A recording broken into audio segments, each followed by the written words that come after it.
If you've ever wished you could see your snapshots as others see them. If you've ever dreamed of entering and maybe even winning a major photographic competition. If you've ever wanted to listen in on the judges at a photographic competition. Well, you've come to the right place. That's right.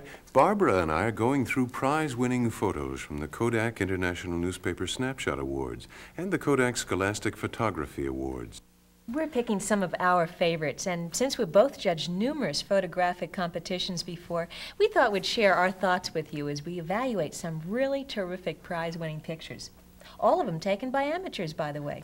You know, Barbara, every time I see a picture I really like, something in my mind just goes click immediately. I know what you mean. The same thing happens with me. See, the special quality of a really good photograph sort of jumps out at you. Prize-winning pictures have a way of catching your eye and holding your attention right from the start. There's no question that judging photographs is a very personal and subjective thing, but it's also true that when judges respond favorably to pictures, well, it's usually because the photographer was in the right place at the right time and with a camera that was all set to go. That's absolutely right. Good pictures don't happen by accident. They happen because their creators choose good subjects, compose their images properly, and use the right exposure, camera handling, and darkroom techniques. So as you listen to our comments on what makes these prize-winning photographs click, bear in mind you can come back to this tape once you've seen it through and concentrate on particular photographs or subjects that interest you most. That's a good point. I'd also suggest going out and taking some pictures, then come back and watch the tape again. Pretty soon, you'll start finding subjects, ideas, and treatments that could well wind up being prize winners, just like the photos we're about to see. Oh, and above all, have fun. The joy of this program and all the programs in the Exploring Photography series is the way in which they create new opportunities for better pictures and new challenges for your imagination. And with that in mind, we welcome you to the next adventure in exploring photography. Prize-winning photos and what makes them click. Well, here's a great picture to start with, don't you think? It tells a cute story, and the photographer obviously had some fun taking it, too. Absolutely. And I know I would have had a lot more fun taking it than posing for it. Yes. We have so many terrific pictures here, it's hard to know where to start. Well, why not start with animals, since that's always a popular subject? Good idea. One good rule of thumb for animal pictures is to try taking close-ups, even through the bars of a cage. Or you may be able to get your pet to do its favorite trick, just for the camera. Of course, that certain something that makes a picture click could be as simple as choosing an interesting or amusing subject, like this smiling pig. I wonder what he's happy about. Good question. Here's another foolproof subject. Judges and audiences alike will say, "Oh, yes. If you can keep these little puppies together long enough to take their picture." Having your camera ready to shoot is another good thing to remember when animals are your subject. These cats have struck a natural pose that the judges found very appealing. Food helps, too. There's nothing like food and a hungry pet to get those prize-winning expressions. Prize-winning pictures usually demonstrate a knowledge of their subject. The more you can predict the habits and behavior of your animal friends, the more you'll be likely to catch them at those special moments.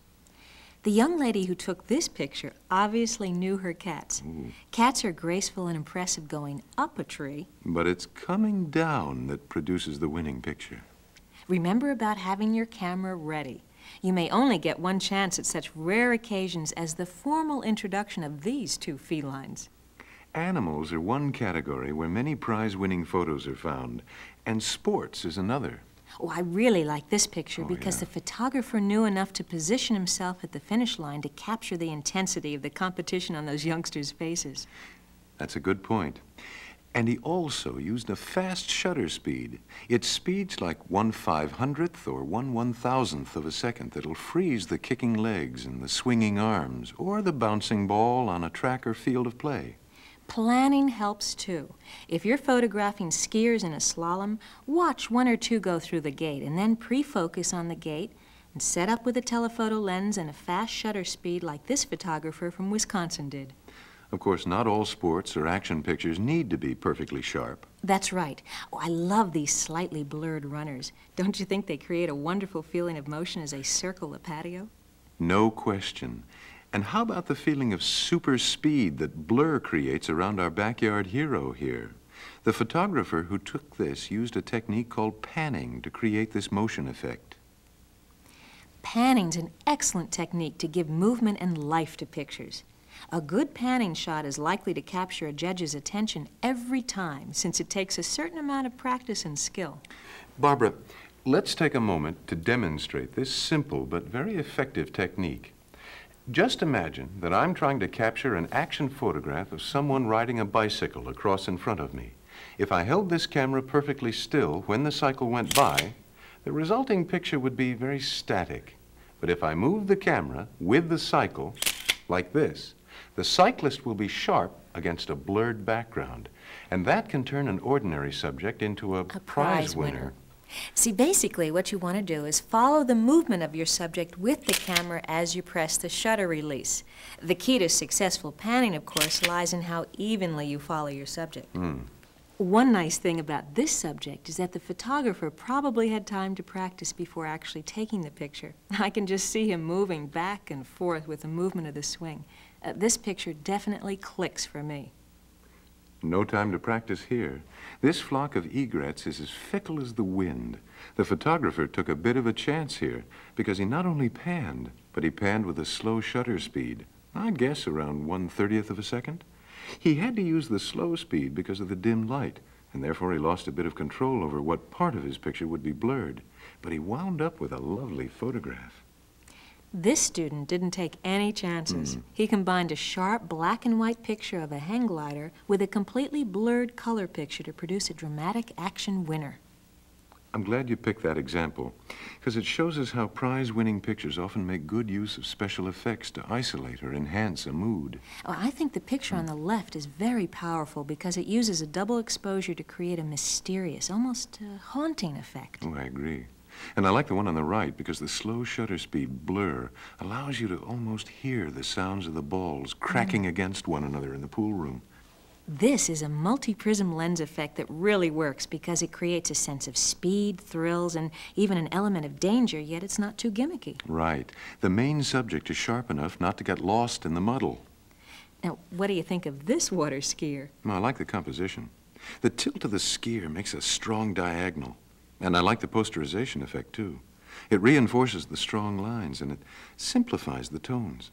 It's a powerful picture, consistent with the subject matter. Oh, I'm glad you brought that up. Special darkroom techniques are fine, I think, if they reinforce a central idea and help simplify a photograph. Well, now, I like this one because the tonal renditions reinforce the simple diagonal composition. These shadowgraph and posterization techniques reduce the original subject to just a few simple tones. It's a very effective way of emphasizing the important parts of the picture and eliminating the distracting elements. Here, the photographer simplified colors instead of tones. Again, the subject lends itself well to the bright, contrasting colors of this posterization. Have you noticed how much we've mentioned directly or indirectly the idea of simplicity? Not surprising. Simplicity is a key element in any prize-winning photograph as far as I'm concerned. Moving in close is one very effective way to be simple. The closer you get, the more prominent your main subject becomes, while the surroundings become fuzzy and less distracting. It's just a butterfly, but to me, it's a very eloquent picture. You know, people often see flowers and many other things for that matter from a considerable distance. You're right, often several feet at least. Which means that the average person and even the not-so-average judge can be impressed by seeing close-up details. Now, there's a certain novelty and sense of discovery involved. I like the way the photographer on the left moved in close to emphasize those important little extras, the reflections and the warm glow of the lamp. Yes, and I like the way the photographer on the right showed us details of the tulip that few people ever see. I'd like to take this one home, hang it on the wall, wouldn't you? It's a nice, simple pattern, very soothing, easy to look at. There's that word, simple again. Simple. That's right. And here's something so simple and ordinary, few would ever think to photograph it, especially on a rainy day. But this car turn signal, to my mind, makes a very effective pattern photograph. Everybody looks, but how many of us really see? I guess that's one of the lessons of good photography, and it's certainly the reason I like this prize winner so much. Most of us have probably passed a reflection like this on the highway a dozen times, but it took a California photographer with a good eye and a sunroof to turn it into a winner. I'm glad you mentioned seeing, because imaginative seeing has a lot to do with taking prize-winning pictures. And it's often nothing more than taking a second look and recognizing the dramatic simplicity of empty backgrounds or the potential for a good laugh. That tree looks a bit bow-legged to me. The low angle and plain blue background give the tree a human form that's kind of funny, don't you Yes. think? I like that photographer's eye. And I like the way this Florida photographer made a nice composition out of the sunbather's arms and that little touch of red. One's a moon and the other's a balloon. But in both cases, these photographers included a distant object to complement the size and shape of their hot air balloons. Often it's just that little extra touch that'll earn you the prize. Those small objects in the background really give these pictures their depth and dimension. I think they'd be pretty boring otherwise. This photographer chose exactly the right vantage point to include the foreground figures in his composition. The reflective highlights give this picture a great feeling of depth as well. One great way to win prizes with your pictures is to get up early in the morning. I love the moody, pensive feeling of this picture and the feeling of softness and serenity. Another good way to get the judge's attention is to take your camera out when most people are putting theirs away. Yes. Now here the fog actually contributes to the air of mystery and tones down the colors to create a poetic vision. Oh, absolutely. And the same goes for foul weather, which opens up many mood and atmosphere possibilities that people don't often think of, and which could give you an edge in photographic competition. Which is not to say that you can't do marvelous things with sunlight, especially if you catch it just at the right time on just the right subject. Now, this horse makes a beautiful case for taking pictures both early and late in the day. If you're in the right spot with your camera when the weather seems to contradict itself, you've got some prize-winning opportunities at the tip of your shutter release. These are usually brief moments of sunshine that appear on a foggy or otherwise stormy day. And at the risk of repeating ourselves, be prepared with that camera at all times. The gorgeous soft light in this photograph makes me think there was a skylight in the studio. Yeah. Beautiful softness and pleasing composition.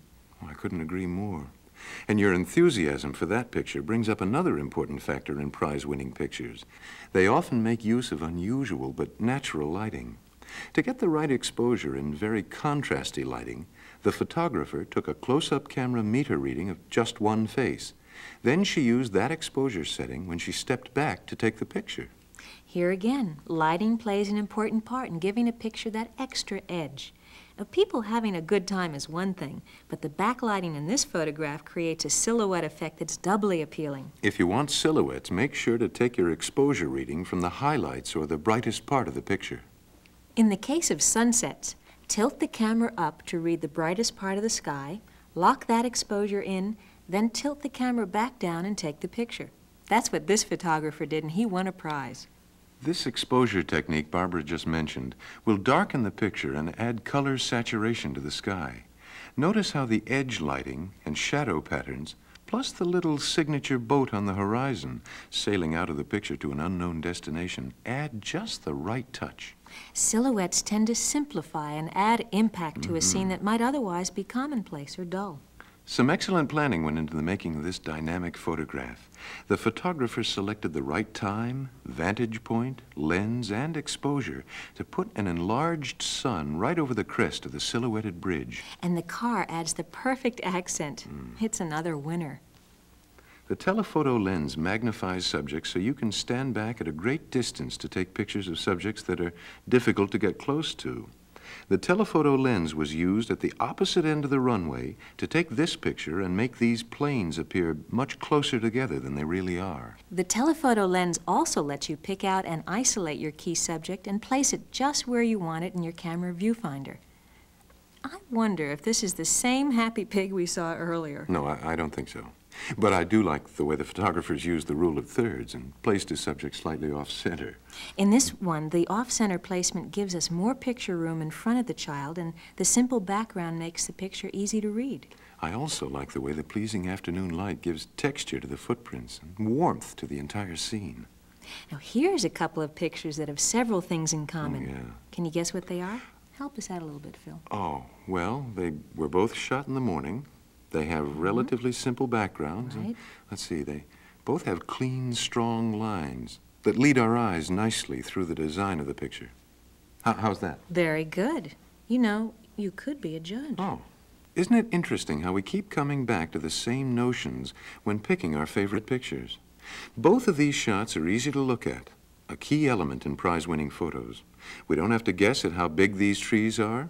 The size comparison of the couple on the path does it for us. Makes it easy. And by the same token, our eyes follow the cat, the plant, and the rose in a circular path that has unity, balance, and stability. Simplicity, color, impact, and elegant, soft lighting are the keys to the success of both pictures. I've always liked this doorknob picture. For much the same reason you like the auto turn signal shot we saw just a few minutes ago. It's simple and unusual. I agree, and it's perfectly placed in the center of the format. It's an excellent exception to the rule of thirds. It's hard to beat simplicity. And in this case, the photographer had some help from about 1 million snowflakes. They covered thousands of leafless, otherwise busy and distracting branches with a blanket of white and provided a simple, contrasting background for the couple on the bench. Of course, there's one marvelous subject area for prize-winning photos that we haven't talked about yet, and that, of course, is... People? You know, if you've got people pictures in mind, do some background work before you start shooting, especially if you're going for a prize winner. Look for camera vantage points that give you backgrounds with uniform tones and quiet colors, such as greens and browns. They're less likely to compete with the story you're telling. There are any number of reasons why people pictures consistently win prizes. By far, the most important element is good expression, which doesn't always mean a bright, happy smile. Good point. It's how well the expression reflects the mood that counts, and it can be any mood. Pensive, inquisitive, absorbed. Downright emotional, or just plain tired. In fact, it's a good idea to avoid the cliches. Judges see them all the time. Just be alert to expressions on people's faces, and have your camera ready. There's a good chance that the single expression that will win you a prize won't be repeated more than once. Expressions are most believable when they happen naturally. But once in a while, some gentle coaching, as in give her a little kiss, may add that winning touch. Of course, sometimes all your efforts may backfire, but be ready anyway. That angry expression may put a smile on the judge's face. It certainly did on mine. And when you're photographing more than one person, keep those faces close together. It makes it much easier to read the expressions and their relationships. And don't be afraid to get close. It's close-ups that show us the detail and the contrast in facial textures. These can add strength to a touching scene like this one. Get close and get involved. You know that tug of war will get the right expressions. Get right in there and hope you've chosen the right team. And that wall mural, it's a great mural, but it needed something. And that winning something is a happy youngster in just the right place. Now, is it important to include the balloon in this picture? Well, to find out, hold your hand up and block out the balloon. Her expression doesn't seem to make much sense without it. No. So try to include a visual explanation for unusual expressions in your people pictures. Here's an expression we can understand without even seeing a face, that puts this picture in a unique or rare category. It's easy to read a lot of fun into this prize winner. And here again, we're seeing a lot of body English in these subjects. Now, the greater your distance from the subject, the more exaggerated those gestures should be. Here's another faceless expression. It simply says curiosity. And there's no better way to say curiosity than to do something, anything, to make those youngsters truly curious about what's down there in the dark sewer. Now, we've got body English, facial expression, and props. Lots of props that say, I'm having a ball. Now, you can get the same sort of fun picture by burying your subject in sand or even a pile of leaves. Expressions are fragile, and as I mentioned a few moments ago, they may only last a second or two, so it's best to plan everything ahead of time. The setting, the props, the lighting, the exposure, and the focus, so that the moment the expressions are right, you're ready. Don't put yourself in the frustrating position of seeing a picture, but not being able to take it because you're not ready. A lot of preparation put this nun into the winner's circle. But it took some inspired prompting, no doubt whispered and certainly well-timed, to create a pair of prize expressions like the ones on the right.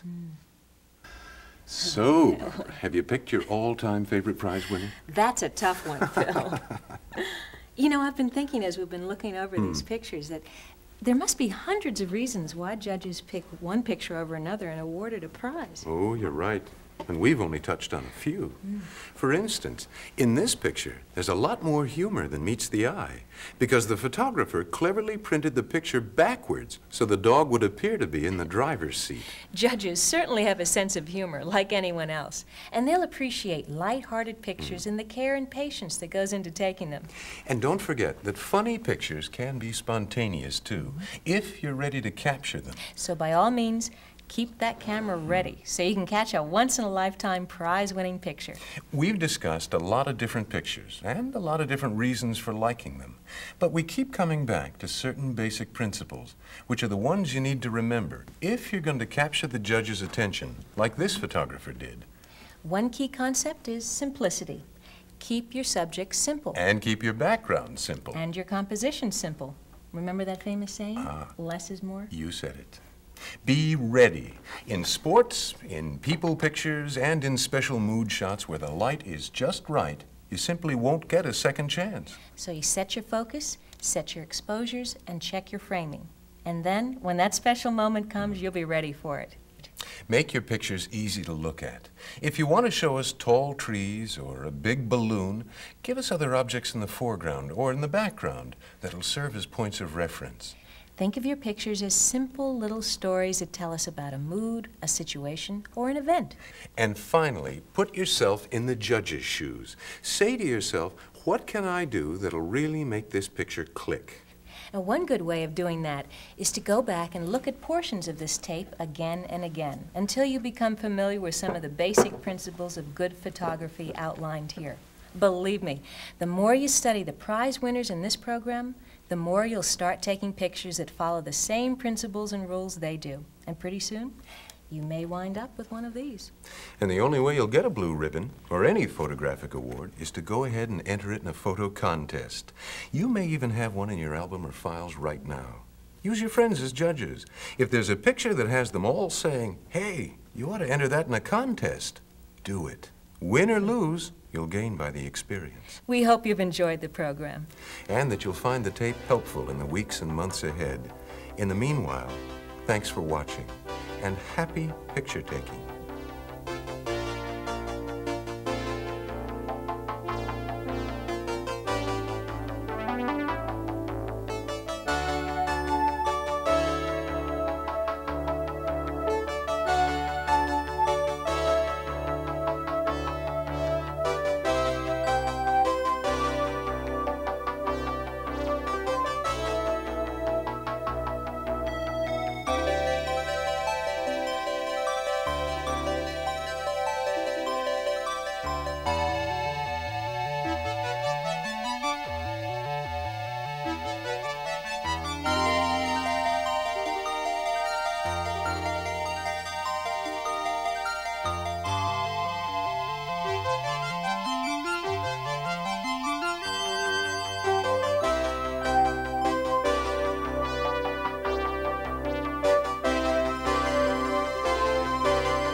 Now you can learn to take better pictures with these video cassettes from Kodak.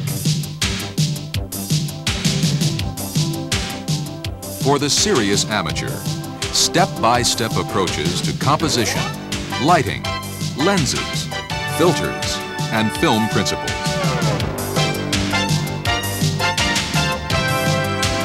For more advanced photographers, on-location tips from professionals.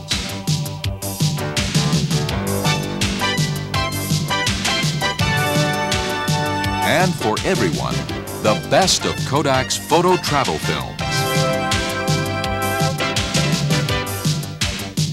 Over 20 programs available to you now from Kodak, the people who wrote the book on photography.